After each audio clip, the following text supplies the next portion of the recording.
Ach ja, die Adventszeit.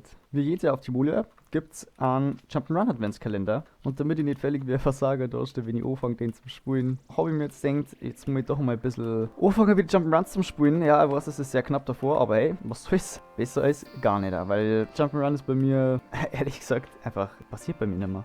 Wann spiele ich denn bitte Jump'n'Run noch? Gar nicht mehr. Aber trotzdem seit 2015, glaube ich, freue ich mich jedes Jahr wieder auf den Adventskalender auf Timolia. Ich habe jetzt schon so Bock, wieder überall in die Diamantzeit zu holen. Problem ist nur, die Diamantzeit ist halt teilweise schon echt knackig. Also da muss man schon wirklich gut laufen. Was halt mein Problem ist, ich bin heftig eingerostet und so ein Scheiß. Deswegen dieses Video. Till I Fall heißt das Ganze. Sobald ich runterfalle oder was weiß ich, ist das Video vorbei. Machen wir es jetzt so, wir filtern und dann gehen wir noch die Tagessieger. Keine Speed-Passagen, keine Impossible Scheiß-Jumps, aber davon gehe ich aus, dass es nicht ist, weil sonst war es ja kein Tagessieger. Oder kein Quiz.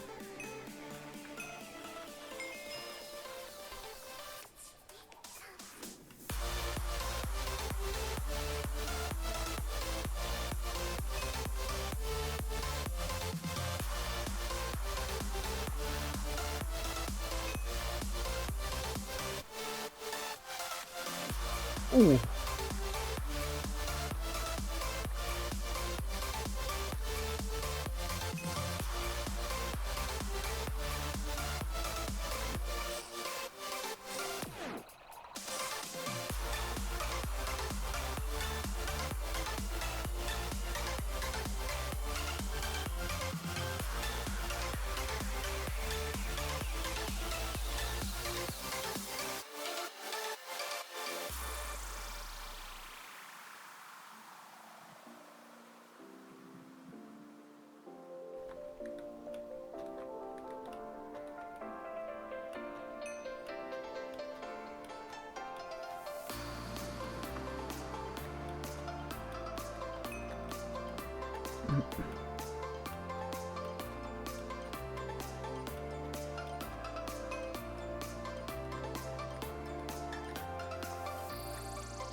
Ja, das ist passiert. Im Endeffekt soll es einfach nur eine kleine Übung sein, damit ich halt nicht komplett ablose im Adventskalender.